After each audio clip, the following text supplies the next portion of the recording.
Welcome back, everyone. This is OCD Hi-Fi Guy, and right now I'm going to go through a little bit of audiophile listening or critical listening, and how I've learned over the years with the experience of listening over and over and over and over again, and it's an acquired. It takes a little while to develop your listening ears, if you will. And so I'm going to go over it with these samples, these four samples, the four videos that were recorded of this song. There are some things to listen for that can be heard in the video. I listened to it back via cell phone, and I was able to hear the distinction. So I'm going to go through it with you, and then that way you can try it on your own.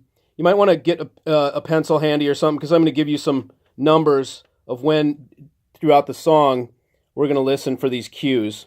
So I'm going to start off the song, and right at about, well, I actually don't have this number written down, but right off the cuff, we're going to hear a harmony. Okay, there's going to be a woman, the lead singer, Jennifer Warnes, and there's going to be a harmony behind her, okay? And it's another woman, and she's singing a harmony. And when you hear that, there's a difference between these four DACs when we listen, and some of them, it's just a more distinct harmony. You can hear that more clear, and it's just more clear for lack of more descriptive terms, and it sounds like a second person. It does not just sound like an overdub or something. So let's listen, and we'll start out, and then I'll probably pause it throughout this while I'm doing it. So we'll start here. Listen for this harmony coming up. I'm gonna give you my whole and sing. It's like right here, 356. She climbed inside to be his one, to be his only bride. Right there, 406, 407. Okay, so that clearly, okay, either she's going to sound far away, like in distant, or she will sound right up next to the singer, like on a microphone next to her. And you'll hear the difference. I prefer the more bold, like she's right there at a microphone right next to her. So I'm going to go on to the next one, which is there's a piano in the background, okay? And this is around, let's see, about 6 seconds from here. So about 4:16 or so, there is a piano. I think he's singing, and in the background there's a piano going.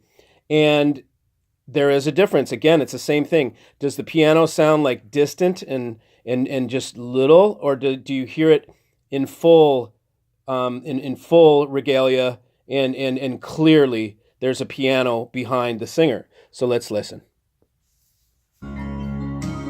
Then deep into his fiery heart, Right here, there's a piano back there. And stringing, guitar strings, strumming. He hung the ashes of her lovely Right around here, 4:30, 4:20 to 4:30. dress.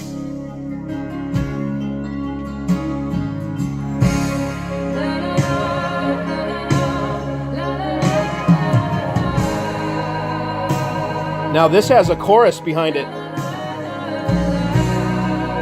I can not hear it that well. It just sounds like a blur a little bit, but sometimes that chorus is very clear, and it sounds like, a group of people singing a chorus.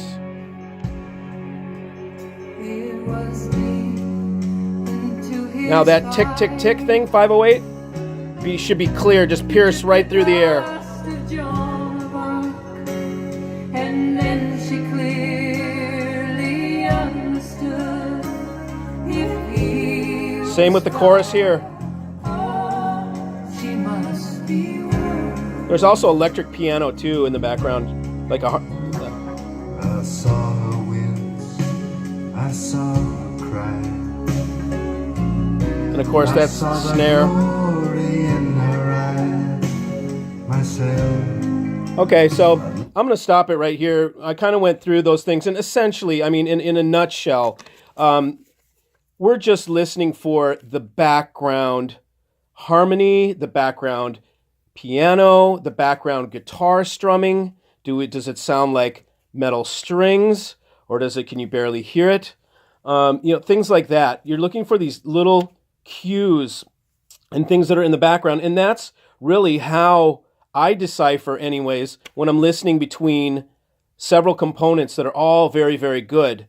The thing that kind of separates them are those little background details and things, because that layering doesn't come in very well if a component A either maybe has a higher noise level or something of that nature.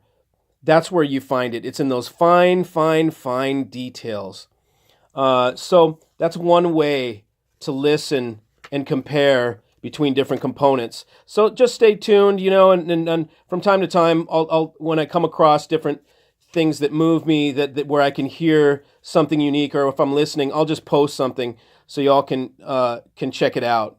So that's the first installment of Critical Listening and how to listen like an audiophile.